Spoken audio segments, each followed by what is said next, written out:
Assalamualaikum warahmatullahi wabarakatuh. Saya bernama Eva Anggunudianingsih dan teman saya bernama Ica Aliana Tantri akan mempresentasikan tentang jenis kewirausahaan. Kewirausahaan itu diklarifikasikan dalam 9 jenis. Pertama, kewirausahaan administratif.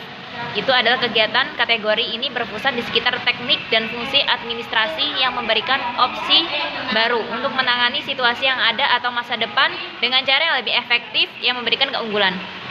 Terus ada juga tentang kewirausahaan opportunistik.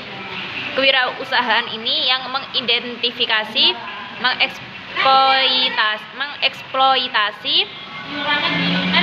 dan mengeksekusi peluang di tangan pertama. Kemudian ada juga kewirausahaan akuisitif. Kewirausahaan ini yang belajar dari kompetensi lain. Ini memperoleh sesuatu yang baru dari nilai depan atau mencapai kapasitas teknis pesaing. Kemudian ada juga kewirausahaan inkubatif. Kategori ini menghasilkan dan merawat gagasan dan usaha baru dalam organisasi. Kemudian ada juga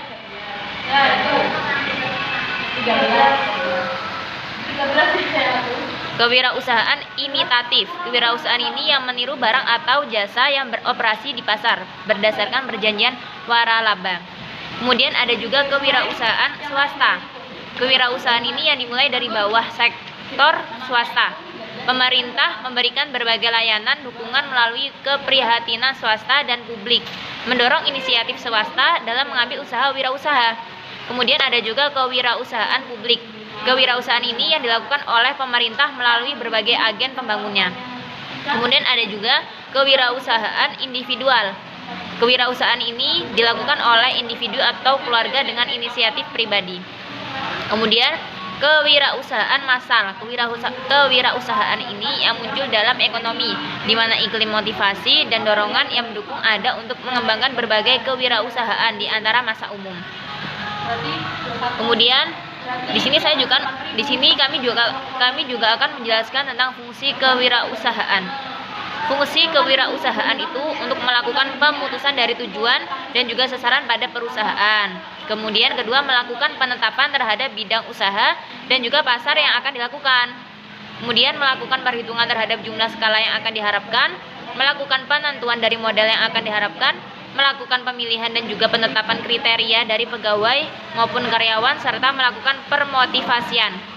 Kemudian melakukan pengendalian secara efektif dan juga efisien, melakukan pencarian dan juga penciptaan dari berbagai macam bentuk cara yang baru.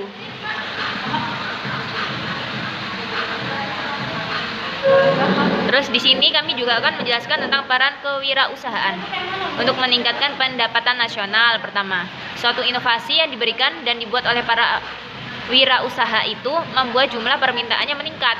Oleh sebab itu, jumlah produksinya itu akan naik. Produksi inilah yang mampu meningkatkan pendapatan negara. Kemudian untuk membuat lapangan pekerjaan. Dengan banyaknya pengangguran, dikarenakan sedikitnya lapangan kerja yang disediakan oleh pemerintah, membuat semakin sulit situasi di sekitarnya. Jadi ini juga salah satu manfaat wirausaha. Dengan adanya lapangan pekerjaan yang dibuka, membuat para pengangguran bisa memiliki pekerjaan kembali. Untuk mengurangi kesenjangan sosial dan ekonomi, mereka yang ingin menjadi seorang wirausaha harus akan mampu menghasilkan peningkatan pada pendapatannya. Inilah yang membuat kesenjangan ekonomi dan sosial dapat ditekan dan dikurangi. Kemudian untuk membuat taraf hidup masyarakat. Wirausaha itu merupakan seseorang yang dapat menciptakan lapangan pekerjaan, karena secara langsung mereka bisa menyerap pengangguran, khususnya di sekitar usahanya tersebut. Sehingga kesimpulannya wirausaha ini memiliki peranan penting dalam kehidupan ekonomi sekitar. Mungkin cukup sekian yang dapat saya sampaikan.